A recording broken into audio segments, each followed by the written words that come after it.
Good morning, everyone. Rich and Barricade. How are you guys doing?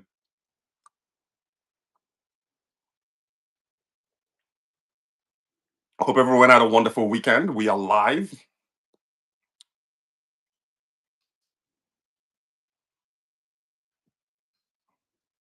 Let's get this closer. So, hope you all had a wonderful weekend.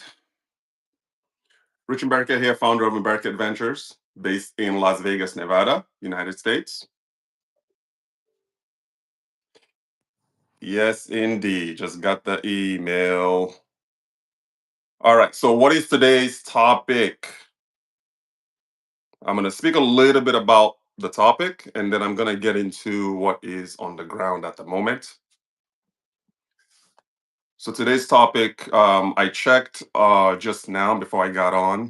The USD dollar is still $1 to 1,585 naira on through the apps, through apps like Sendwave. So I use Sendwave to transact foreign currency to the local Nigerian currency. But if you are on the ground, I am almost certain that you can get a better rate than what the app is currently offering.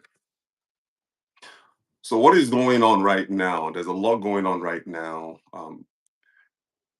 I have to say that I'm happy that our shipment, the last exports that we sent from Lagos to the US, is currently tracking through Delta Cargo. That's the freight forwarding partner that we use. Um, so that's tracking at the moment, and it's due to arrive on not March, on May 3rd. So we are currently looking forward to that, but there's an issue currently at hand with the with a particular product on that shipment, and that's stockfish. So this is our first time bringing in stockfish from Nigeria into the United States. Uh, And this stockfish is actually for personal consumption. It's not something that we are planning on commercializing or selling to to the general public. And we are going through an issue right now with U.S. Customs. So they are asking for certain type of permits for you to be able to import stockfish into the United States. They're asking for the vessel name. There's just so much information that they're asking for that we are unable to provide at the moment, especially not for 4 pieces of stockfish. I mean, you're looking at like 4 pieces of stockfish for personal consumption, and they're asking for this information and this permit and that vessel name, and the list goes on and on. So it looks like we are going to end up forfeiting that particular product because it's just not worth it for me at this point um, to sit there and try to haggle over or waste more time on just 4 pieces of stockfish. So keep in mind, guys, if you are looking at importing stockfish into the United States, you are going to have a fisheries permit. I just want you to know that you're going to have a fisheries permit. Again, this is our first time bringing this item into the country. And out of all of the products that's listed on our commercial invoice, this is the only one that's giving us issues. So talk to your freight forwarder, talk to your logistics agent. Stockfish is a problem. Any questions, guys? Post in the comments. Stockfish is an issue right now.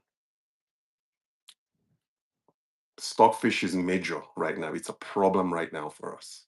So just keep that in mind. And over the weekend, I attended the Asset Rise Summit.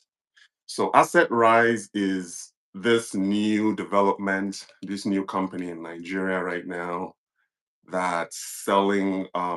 They are blending. It's like a hybrid company. They are blending agriculture with land banking. So I attended the summit over the weekend just to learn more about what they have to offer so I can bring that information to our esteemed members. And one thing kept coming up. One particular theme kept coming up throughout that summit.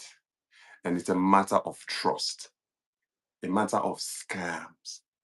So you have a situation where there are, I think, about a little over 550 people in that virtual summit. And just what kept coming up was Nigerians are afraid to invest, Nigerians are afraid to give the company a shot because of they're worried about getting scammed. And I think that just from my own personal experience, a lot of these development companies that come in and they want to sell land or they want to sell estates, like what Asset Rise is doing, I think they can do a better job of addressing. Um, to me, it's not even like the scam part is the issue. I just think that the return on investment isn't really what a lot of these organizations are very, very good at articulating. So you have a situation where in order for you to help curtail some of the worry that Nigerians abroad may have in investing in development schemes in Nigeria is the return on investment isn't really something that is often talked about. Because if you look at it from the perspective of the developer, what do they want to do? They want to sell their property. They want to sell their land. That's what they want to do. But they don't do a good job at communicating the actual ROI to the investor.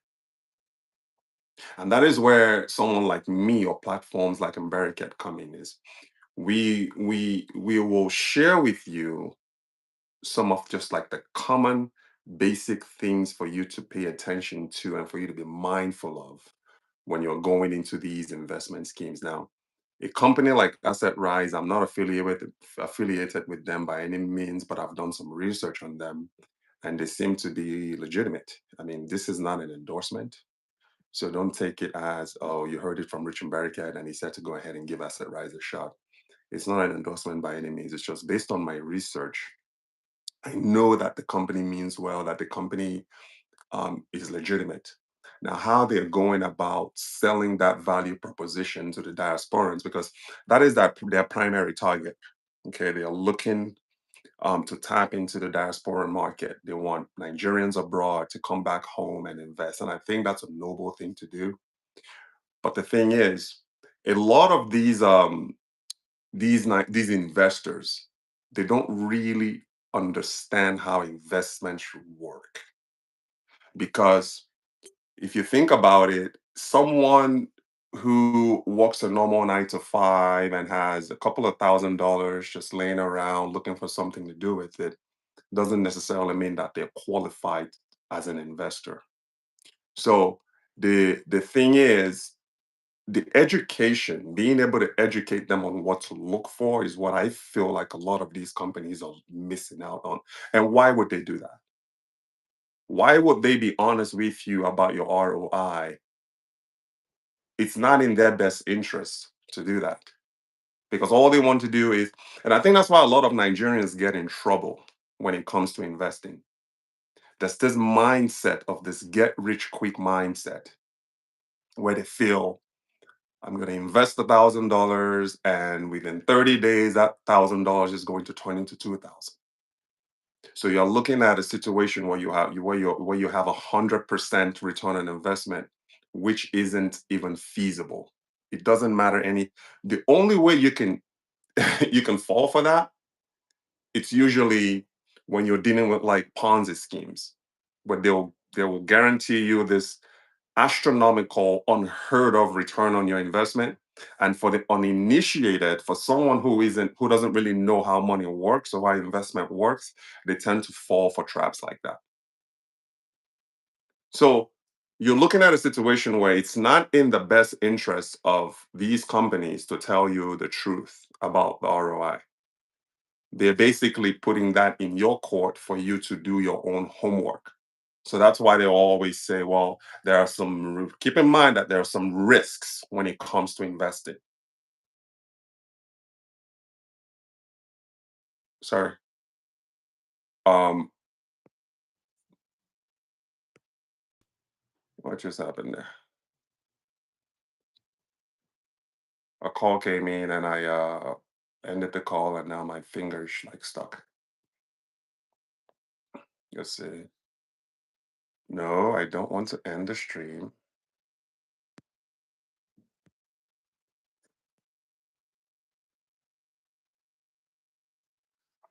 What just happened?